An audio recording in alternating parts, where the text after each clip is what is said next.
You know, it's great that Indycar has become, good again. With the Indy 500 being a chaotic cluster and Alex Palou still winning because who needs a championship fight, I guess, the series took no time to move over to the streets of Detroit for round 7 of the season. This was of course the venue where in 2024 IndyCar's best and brightest seemingly forgot how to drive and thus spent the afternoon bouncing off the walls or each other or Santino Ferrucci's lack of anger management. What would we get this year then? Well, nappies, IndyCar's depiction of the human centipede and what appeared to be a fetish for driving on 3 wheels for some reason.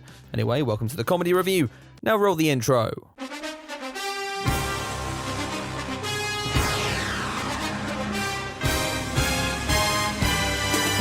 So news time then, and to all the people calling me out for not mentioning the Indy 500 disqualifications last week, I literally did, so shut the f*** up. Far more importantly, our boy David Malukas secured P2, and even more importantly than that, Conor Daly pissed himself. No, I'm not making that up. Every year following the greatest spectacle in racing, IndyCar hold a big ceremony thing to congratulate the 33 drivers and Jacob Abel for successfully turning left for 4 hours. That gave us some rather interesting sound bites, for instance Helio Castroneves being a f***ing menace. And then I saw Scott Dixon and I was like, he is dying his hair. I guarantee he's dying. I mean, it is a very, vibrant, right? I was rich, like, why they're talking about but I don't think me? he dyes his hair. I don't think You he don't does. think so? No. And the Botox? And then that was topped off by Conor Daly admitting to this on live television. Never in my life have I urinated in my race car until Sunday. I'm gonna have to pee in this thing. I legitimately urinated in my race car before the race even started. Before the race even started, I had to go really bad. It was, I don't know if it's the diabetes or I'm just getting older, but Elio should know he's like halfway to 100. You know what, I think Conor should just take over the running of the comedy review at this point. Anyway, following this, Goat Ray appeared with a gift for his teammate in Detroit, and I warn you, watching this with the video off, these are a lot open to interpretation. I kind of want you to shake this to see what you think it is. Okay, can't wait. But don't shake it too hard because it might jump out. Don't shake it too hard. Don't shake it too hard. Yeah. Would you like me to open it? I mean, yeah, at some point. Is this gonna scare me? It might. Sometimes you just need some fresh protection. So after receiving his man nappies, and Depend subsequently joining him as a sponsor for the sole reason of it being funny as it was time to get into practice, and what on God's holy earth is happening here? Will Power was having a difficult time reacclimatising back to the street course, struggling with the brakes in the final sector, before finding an alternative solution in Carl Kirkwood. At least the Andretti man saw the bright side. With Power seemingly laughing this incident off, then proceeding to attempt the track in reverse on his next stint. Elsewhere... Oh, never mind, he's in the wall.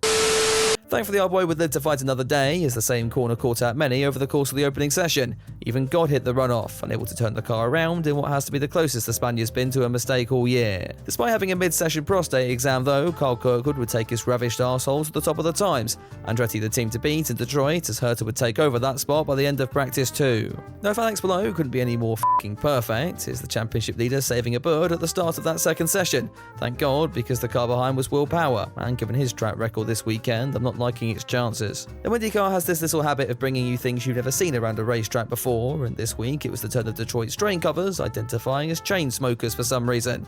Alex Rossi would miss out on that phenomenon, having been barred from the first 10 minutes of FP2 for failing to show up to the driver weigh-in. Now that's something I can empathise with. Pato O'Ward was now the latest driver to have plower on his tail, deciding he'd rather nose it into the barriers than have the 12 car come anywhere closer. And that wouldn't be the Australian's only offence in this session, having a pop at Devlin Di Francesco for simply being slow, or to put it another way, simply being Devlin Di Francesco.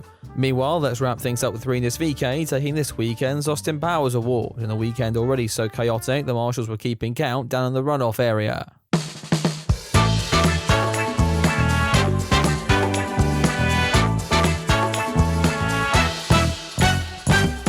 The track was constantly improving throughout qualifying, meaning we got several instances of a driver setting what looked like a quick lap just to be shuffled down the order and out of the running.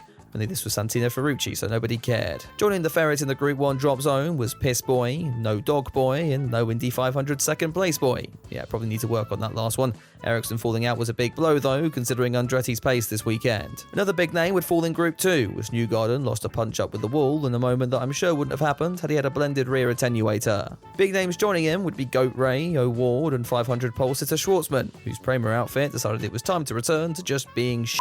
Rookie Louis Foster, meanwhile, was on the flyer. The Briton has attempted to mould to American culture by growing this moustache that immediately prohibits him from going within 10 miles of a school, and that also appears to apply to the Fast 12, as Dixon displaced the 45 car in the dying seconds of the session. Speaking of that Fast 12 then, and Lil Dave changed his nickname to Giant F***ing Bollocks Dave as he went to the top on a 1 minute .5.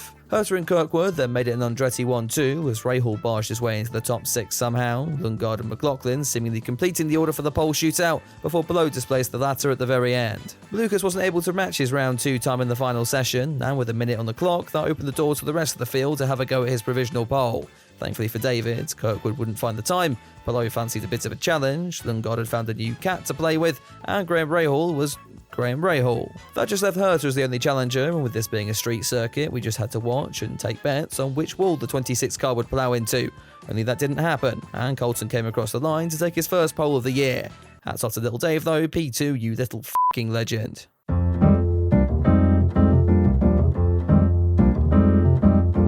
Well, Lucas in P2 sadly lasted about as long as it takes Conor Daly's seat to get wet, as Kirkwood was immediately past the 4 car on the run down to turn 1. Christian Lundgaard then thought he could do one better, the McLaren man sending one down the inside of the corner like it was one of his pets at home. That didn't quite work out as intended, Herter back in front by the time the camera cut to corner exit, as Pelot muscled his way into third, and we took a look further back where it appeared Will Power's bump drafting technique appeared to have rather caught on. Having lost out late in qualifying, Kirkwood continued his move up the order by throwing one back down the inside of Pelot on lap 2, then soon after getting by Lundgaard for second, thanks to Fox for sponsoring the super pixelated box on this one. It was early in the race, but cars were already entering the pit lane, with Lucas the first of the front runners to box. Meanwhile, in Rinus VK's case, it was just to pack it in for the day. The Andrettis were scheduled to stop next, and with Herter suffering potentially every possible issue on pit road this season, we began to wonder what could happen next. Would he run over his pit crew? Would one of his tyres spontaneously combust? Would Roman Grosjean appear, whip his cock out and start dancing in front of the car?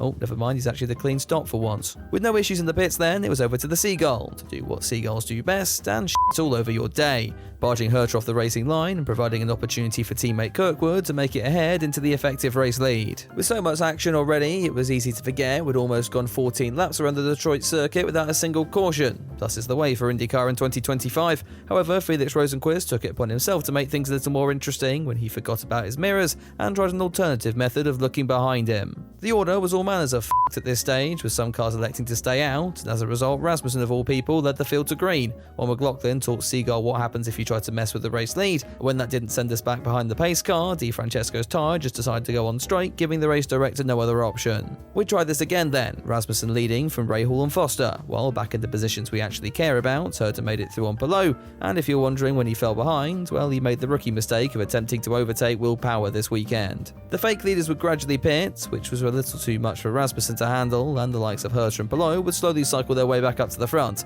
Meanwhile, Kyle Kirkwood was doing his own thing, the 27 putting on a striptease for the Penske's behind. Prema saw this and thought they'd try it too, only they went one step further and engineered Callum Ilot's front left wheel to f*** off as he tried to navigate turn 1. Unsurprisingly, that brought out the yellows again, as everyone dived into the pits, and we heard something I don't think we've ever heard before. And that's a really good stop for the 26.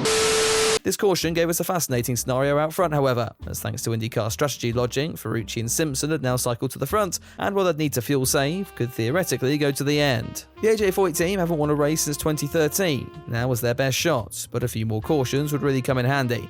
Teammate David Malukas didn't care about all that, he was far more interested in providing me with content for the comedy review, as he punted championship leader Pelot into the wall on the restart, and just watched this guy still find a way to somehow win this one. The yellows were back out as quickly as they'd come in, and with 25 tours to go, we tried to go again. With us managing to get more than half a lap under green, Kirkwood was finally able to flex his fresh Firestone tyres, sidling past Armstrong to put himself on the rostrum, then lining up Simpson for a pass, only to drive straight into the back of him. He still managed to make this work, and miraculously the front wing damage the American picked up somehow managed to make the 27 go even faster. One lap later, and the Andretti man was into the lead. Upon hearing of this strategy, Louis Foster attempted a similar call as he tried to navigate the midfield, though I'm not quite sure it worked as intended. Thankfully, everyone was okay after this one, and with a big cleanup operation on the cards, I think it's about time we dig this gem out of cold storage.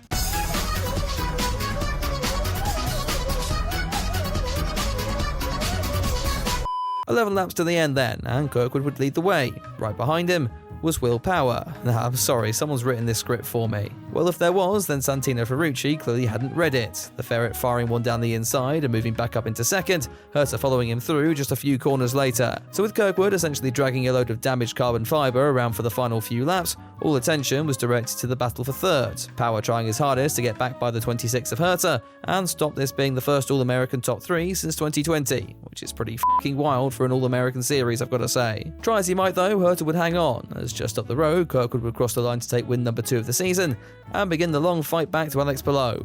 Okay, probably not, let's be honest. A pretty mental race then, testament by the Ferret somehow finishing in P2, though what else did we expect from Detroit? And next up we're back to ovals, so considering how Indy went, you're not going to want to miss that one. I'll of course be covering that in a couple of weeks' time, so make sure you like and subscribe so you don't miss it. And if you can't hack no Indycar for a week, well, I've just uploaded a separate comedy review dedicated to the Weenie 500. That's one of many member and patron-only videos that you can check out for as little as £3 per month, so a big thank you to all of them for supporting the channel, and if you want to help out as well, all relevant links can be found down in the description below. I'll be back later in the week with something else, who knows at this point. Until then, have a good one.